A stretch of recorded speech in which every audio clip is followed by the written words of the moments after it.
فرمان مصطفیٰ صلی اللہ تعالیٰ علیہ وآلہ وسلم، اگر کوئی مومن بندہ مجھ پہ ایک دفعہ درود پاک پڑھتا ہے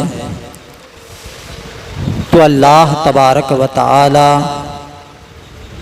اسے 10 رحمتیں اس پر نازل فرماتا ہے، اس کے 10 درجات کو بلند کرتا ہے اور اس کے 10 گناہوں کو مٹا دیتا ہے۔ آگے ارشاد ہوا، یا رسول اللہ اگر کوئی اس سے زیادہ پڑھے تو پیارے مصطفیٰ صلی اللہ علیہ وسلم ارشاد فرماتے ہیں، اگر کوئی شخص 1000 مرتبہ روزانہ درود پاک کی کثرت کرتا ہے تو اللہ تبارک و تعالی اس کی پیشانی میں لکھ دیتا ہے کہ یہ بندہ جہنم سے آزاد ہے۔ سبحان اللہ، یعنی یہ بندہ جنتی ہے۔ اس قدر امتیوں کے لیے مصطفیٰ کریم صلی اللہ علیہ وآلہ وسلم نے آسانیاں پیدا فرما دی کہ اگر دنیا میں چلتے پھرتے جنتی بننا چاہتے ہو،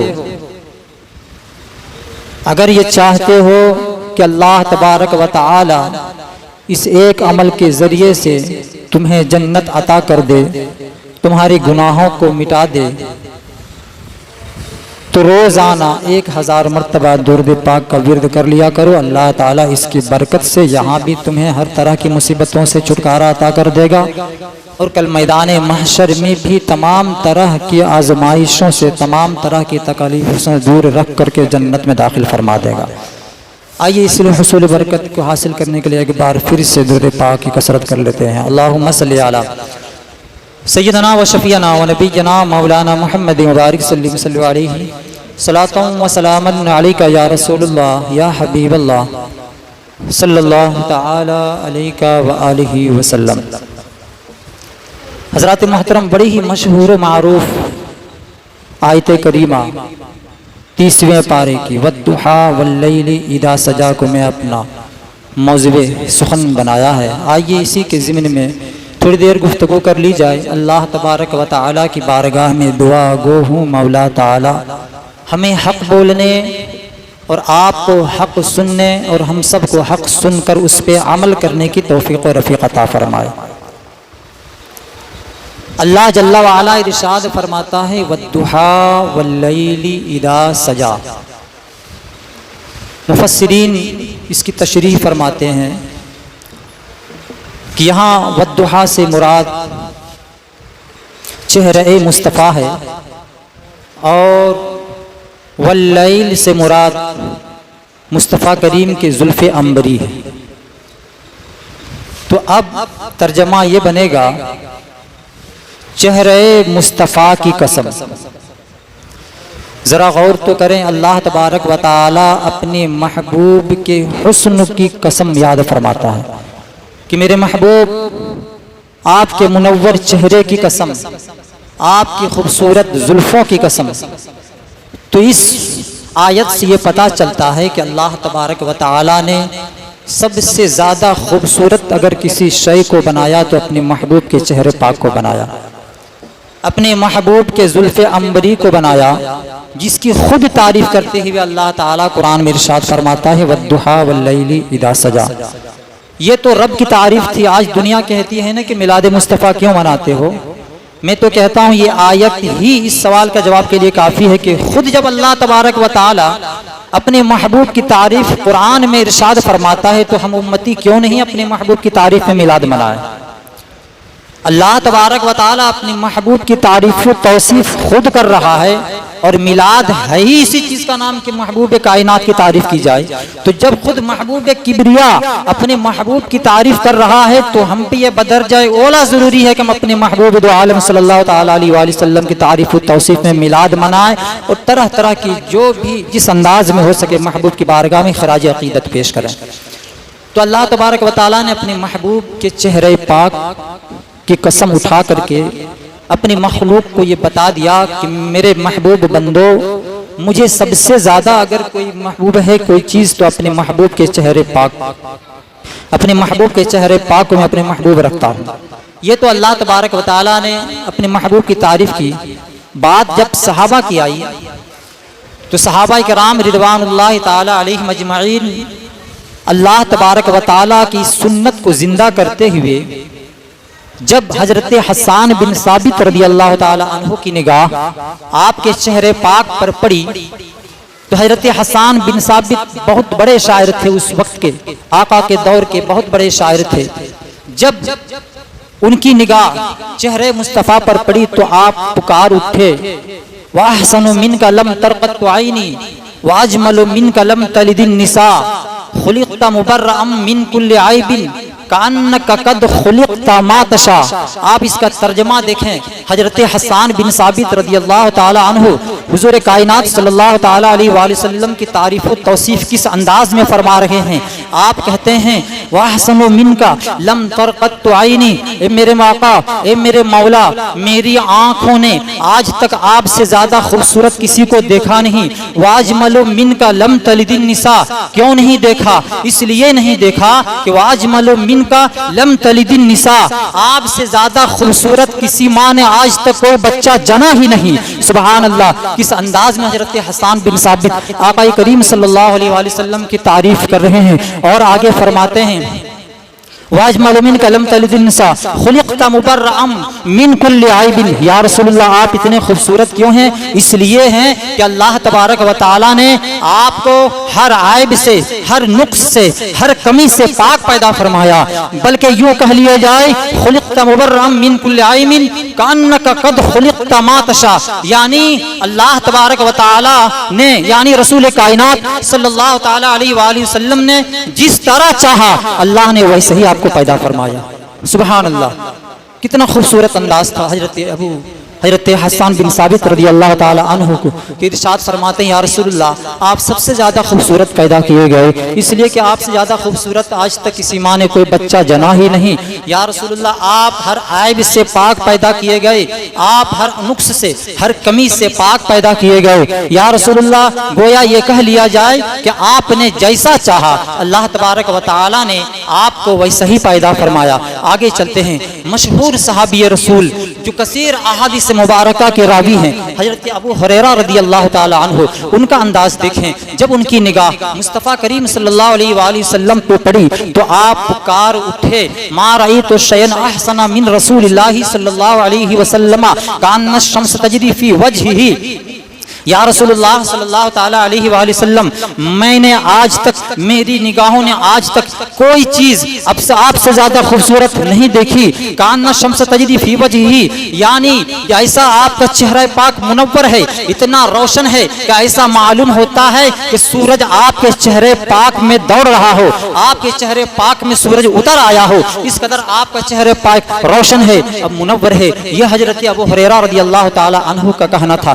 آگے چلتے ہیں، حضرت جابر بن سمرہ رضی اللہ تعالی عنہ وہ کیا کہتے ہیں؟ وہ پیارے مصطفیٰ صلی اللہ علیہ وآلہ وسلم کی محبت میں چہرے پاک کو دیکھ کر کے عرض کرتے ہیں یا رسول اللہ صلی اللہ تعالی علیہ وآلہ وسلم، وہ کیا دیکھتے ہیں کہ سرخ یمنی چادر کی جوڑے میں پیارے مصطفیٰ ملبوس ہیں، اور جب وہ 14ویں کی چاند کی طرف جب وہ کھڑے ہیں، 14ویں کی چاند کی رات میں وہ کھڑے تھے، حضرت جابر بن سمرہ رضی اللہ تعالی عنہ عرض کرتے ہیں کہ کبھی میں مصطفیٰ کے چہرے کو دیکھتا اور کبھی 14ویں کی چاند کی طرف دیکھتا، کبھی چاند کی طرف دیکھتا، کبھی مصطفیٰ کریم کے چہرے پاک کی طرف دیکھتا۔ قسم خدا کی میرے دل نے یہ فیصلہ کیا کہ آسمان میں وہ چمکنے والا چاند سے کہیں زیادہ مدینہ طیبہ میں چلنے والا مصطفیٰ کریم کے چہرے پاک خوبصورت ہے، اس لیے کہ اس چاند میں تو داغ ہے، مصطفیٰ کریم علیہ الصلوۃ والسلام کا چہرہ پاک ہر قسم کے، ہر عیوب و نقائص سے پاک ہے۔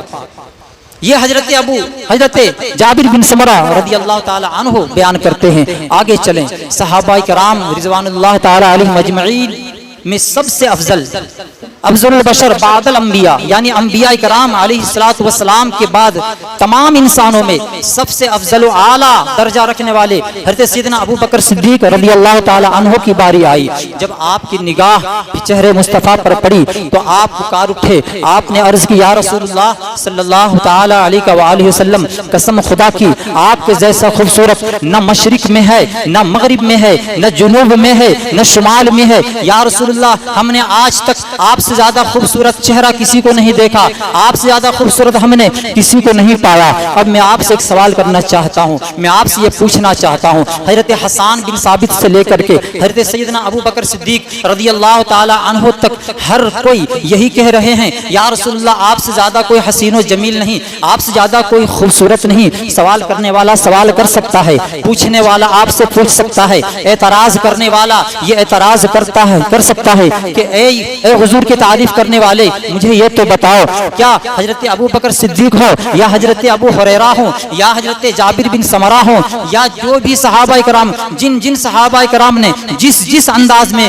حضور کی تعریف کی ہے، کیا یہ لوگ اس وقت مدینہ طیبہ کے علاوہ دوسری جگہوں پہ گئے تھے؟ کیا ان لوگوں نے مدینہ طیبہ کے علاوہ مکہ معظمہ کے علاوہ دنیا بہت وسیع ہے، بہت بڑی دنیا ہے، کیا ان صحابہ کرام نے پوری دنیا میں دیکھا؟ کیا ہر جگہ یہ لوگ گئے؟ اور اگر نہیں گئے تو پھر یہ کہنا کہ مصطفیٰ کریم سے زیادہ خوبصورت کوئی نہیں ہے، یہ کیسے ہو سکتا ہے؟ ہو سکتا ہے اس وقت ہندوستان میں کوئی ایسا موجود ہو جو حضور سے زیادہ خوبصورت ہو سکتا ہے اس وقت نیپال میں کوئی ایسا شخص موجود ہو جو حضور سے زیادہ خوبصورتی رکھتا ہو سکتا ہے اس وقت پاکستان میں کوئی بندہ ایسا موجود ہو جو حضور سے زیادہ خوبصورت ہو۔ جب یہ لوگ یہاں وہاں نہیں گئے، پوری دنیا کو نہیں دیکھے، پھر یہ دعویٰ کرنا کہ حضور سے زیادہ خوبصورت کوئی نہیں، ابو بکر صدیق کا یہ کہنا کہ یا مصطفیٰ آپ سے زیادہ خوبصورت کوئی نہیں، حضرت ابو ہریرہ کا یہ کہنا یا رسول اللہ آپ سے زیادہ حسین و جمیل کوئی نہیں، پھر یہ کیسے مانا جا سکتا ہے؟ یہ کیسے ہو سکتا ہے؟ ہاں یہ ہو سکتا ہے کہ مدینہ طیبہ میں حضور سے زیادہ خوبصورت کوئی نہیں،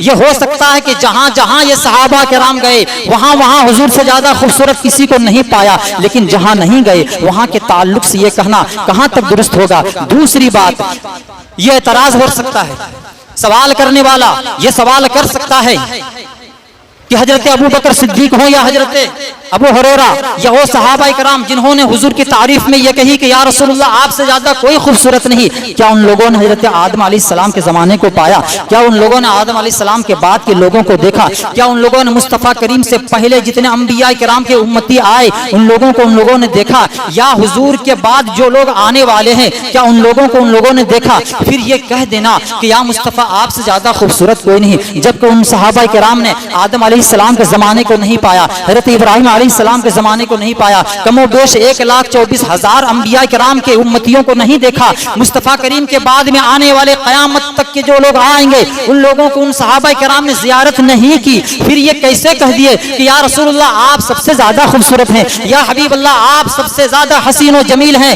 یہ کیسے مان لیا جائے؟ یہ عقل میں بات نہیں آ رہی ہے، کیسے اس کو تسلیم کر لی جائے؟ تو آئیے میں آپ کو اس ہستی پاک کے بارگاہ میں لے چلوں، آپ کے ذہن میں جو گرد و غبار ہے اس کو میں اس انداز میں صاف کر دوں، میں اس ہستی کے بارگاہ میں لے چلوں، میں اس بزرگ کے بارگاہ میں لے چلوں جنہوں نے آدم علیہ السلام کے زمانے کو بھی دیکھا، جنہوں نے حضرت آدم علیہ السلام کے بعد کے والوں کو بھی دیکھا، جنہوں نے مصطفیٰ کریم صلی اللہ علیہ وسلم کے بعد میں آنے والے امتیوں کو بھی دیکھا ہے۔ آئیے اس ہستی کے بارگاہ میں لے چلو، آپ کو پتا ہے وہ کون ہے جنہوں نے آدم علیہ السلام کے زمانے کو بھی دیکھا ہے، حضرت موسیٰ علیہ السلام کے زمانے کو بھی دیکھا ہے، حضرت عیسیٰ علیہ السلام کے زمانے کو بھی دیکھا ہے، مصطفیٰ کریم سے پہلے کے لوگوں کو بھی دیکھا ہے، اور مصطفیٰ کریم کے بعد میں آنے والے تمام لوگوں کو بھی دیکھا ہے۔ آپ کو پتا ہے کون ہے؟ وہ جبریل امی ہے، وہ سدرا کے مکی ہے، جنہوں نے آدم علیہ السلام کے زمانے کو بھی دیکھا، جنہوں نے ابراہیم علیہ السلام کے زمانے کو بھی دیکھا، جنہوں نے مصطفیٰ کریم سے پہلے آنے والے امتیوں کو بھی دیکھا اور بعد میں آنے والے امتیوں کو بھی دیکھے۔ وہ عرض کرتے ہیں یا رسول اللہ، یا حبیب اللہ، قسم خدا کی میں نے مشرق کو بھی دیکھا، میں نے مغرب کو بھی دیکھا، شمال میں بھی دیکھا، جنوب میں بھی دیکھا، زمین کے تحت الثری کو بھی دیکھا، سات آسمانوں میں دیکھا، لیکن قسم خدا کی یا رسول اللہ ہم نے کہیں بھی آپ سے زیادہ خوبصورت کسی کو نہیں پایا۔ جب اس حدیث پاک پر سید بریلی کے تاجدار امام احمد رضا خان فاضل بریلوی علیہ الرحمہ کی نگاہ پڑتی ہے تو بریلی کے سرزمین سے پکار اٹھتے ہیں، یہی بولے سدرا والے چمن جہاں کے تھالے، یہی بولے سدرا والے چمن جہاں کے تھالے، سبھی میں چھان ڈالے، تیرے پائے کا نہ پایا، تجھے یک نے یک بنایا، تجھے یک نے یک بنایا، تجھے حمد ہے خدایا، تجھے حمد ہے خدایا۔ حضرات محترم، حضرت جبریل امین کی وہ ذات ہے جنہوں نے پوری دنیا کو دیکھا، زمین کے ایک ایک خطے کو، ایک ایک حصے کو پلٹ پلٹ کر کے دیکھا، لیکن خود ہی گواہی دیتے ہیں یا رسول اللہ آپ سے زیادہ خوبصورت نہ کوئی ہے، نہ کوئی ہوگا، نہ قیامت تک کوئی ہو سکتا ہے۔ کیوں؟ اس لیے کہ جب اللہ تبارک و تعالیٰ نے حسن کو پیدا کیا، خوبصورتی کو پیدا کیا، تو اللہ تبارک و تعالیٰ نے اسے 1000 حصے میں بانٹا، 1000 حصے میں اس کو تقسیم کیا اللہ تبارک و تعالیٰ نے، اور ان میں سے ایک حصہ دنیا کو دیا، دنیا کے لوگوں کو دیا۔ اب آپ نظر اٹھا کر کے دیکھ لیجئے، آج ہمارے بیچ میں ایک سے ایک خوبصورت لوگ بیٹھے ہیں۔ ان 1000 حصوں میں سے ایک حصے کی برکت یہ ہے کہ یہاں پہ ایک سے ایک خوبصورت لوگ آپ کو ملیں گے اور دکھتے ہیں۔ باقی کے جو 99 حصہ تھا، 999، وہ تمام کی تمام خوبصورتی کو اللہ تبارک و تعالیٰ نے حضرت یوسف علیہ السلام کو عطا فرما دیا۔ سبحان اللہ۔ یہی وجہ ہے کہ آج پوری دنیا حضرت یوسف علیہ السلام کی خوبصورتی کے گن گاتی ہے، کیونکہ یوسف علیہ السلام بڑے ہی خوبصورت تھے۔ تاریخوں میں یہ آتا ہے کہ جب آپ پھل فروٹ وغیرہ تناول فرماتے تو جب آپ کے حلق سے وہ چیز اترتی تو شیشے میں جیسے کوئی چیز صاف نظر آتی، ویسے آپ کے حلق میں وہ چیز اترتے ہوئے صاف دکھائی دیتی تھی۔ اب آپ اندازہ لگائیں کہ حضرت یوسف علیہ السلام کس قدر خوبصورت تھے۔ جب وہ گلی میں جاتے تو آپ کے چہرے پاک کی دمک اور اس کی نورانیت گلی کوچے کے دیواروں پر پڑتی تو روشن ہو جایا کرتی تھی گلی کوچے۔ اس قدر حضرت یوسف علیہ السلام خوبصورت تھے۔ یوں ہی نہیں، زلیخا حسن یوسف پر فدا ہوئی تھی۔ آپ نے یہ واقعہ سنا ہوگا بارہا، یہ قرآن مقدس میں آیا ہے۔ یوسف سورہ یوسف میں اس کا بیان کیا گیا ہے کہ حضرت زلیخا جو کہ عمر رسیدہ ہو چکی تھی، لیکن حسن یوسف پر مر مٹی فدا ہو گئی اور پھر دنیا کو بھول بیٹھی، اپنے آپ کو یہ بھی بھول بیٹھی کہ میں شادی شدہ ہوں۔ حسن یوسف میں اس قدر گرفتار ہوئی کہ وہ فدا ہو بیٹھی، اور پھر آگے کے بہت سارے اس کے واقعات میں اس کے ضمن میں نہیں جانا چاہتا۔ میں آپ کو صراحتاً یہ سمجھانے کی کوشش کر رہا ہوں کہ پیارے مصطفیٰ کتنے خوبصورت تھے۔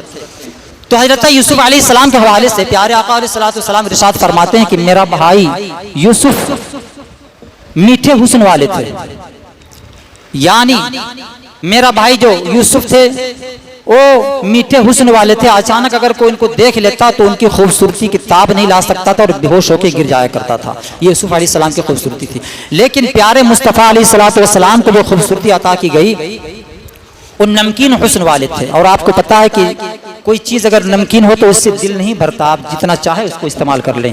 پیارے مصطفیٰ کے چہرے پاک کو یہی وجہ تھی کہ جب صحابہ کرام دیکھتے تو دیکھتے ہی رہ جاتے تھے، دیکھتے ہی رہ جاتے تھے، نگاہیں ہٹتی نہیں تھی۔ امام زرقانی علیہ الرحمہ نے ایک واقعہ نقل کیا ہے کہ صحابہ کرام اور ان کے ساتھ پیارے آقا علیہ السلام سیر و تفریح کے غرض سے نکلے تو راستے میں ایک قافلہ ملا۔ ان قافلے والوں میں سے ایک شخص کے پاس ایک بڑا ہی خوبصورت اونٹ تھا۔ اس کے قریب پیارے آقا گئے تو اونٹ انہیں پسند آ گیا اور سامنے والے سے کہا کیا تم اس اونٹ کو بیچتے ہو؟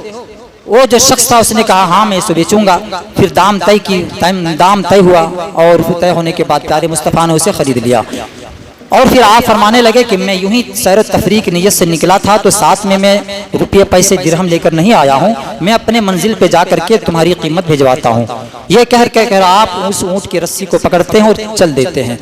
راوی لکھتے ہیں، مورخین لکھتے ہیں کہ جب وہ شخص جس کا اونٹ تھا اس رسی کو ان کے حوالے کیا، پھر سارے لوگ ان کے چہرے پاک کو دیکھنے لگے۔ انہیں ہوش تک نہیں رہا کہ میں کیا ان سے بات کر رہا ہوں اور کس انداز میں ان سے بات ہوئی اور کتنے میں طے ہوئی یہ مال۔ بہرحال جب تک پیارے مصطفیٰ صلی اللہ علیہ وسلم اوجھل نہیں ہو گئے نظروں سے، یہ تمام کے تمام ٹکٹکی باندھ کر پیارے مصطفیٰ کو دیکھتے رہے۔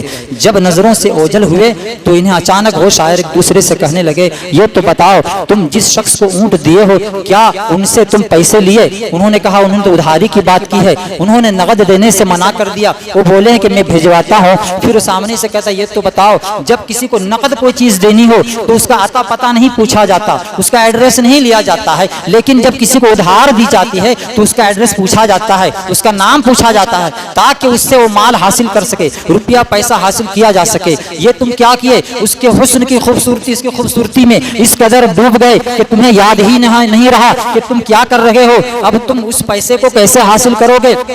یہ تو یوں یہ ہو گیا کہ اس نے اپنے خوبصورتی میں تمہیں اس قدر لبھایا کہ تمہیں تمہارا مال کو ہتھیا کر کے وہ لے گیا۔ جب یہ جملہ کہا ہے تو امام زرقانی علیہ الرحمہ عرض کرتے ہیں جب یہ جملہ ان لوگوں نے کہا کہ تمہارے اونٹ کو ہتھیا کر کے لے گیا تو اس قافلے کے جو سردار تھا اس کی بیوی خیمے سے جھانک کر کے پیارے مصطفیٰ کریم علیہ السلام کے چہرے پاک کو دیکھ رہی تھی۔ جب اس نے یہ بات سنی، یہ جملہ سنی ہے تو فوراً اپنے خیمے سے باہر آتی ہے اور آ کر کے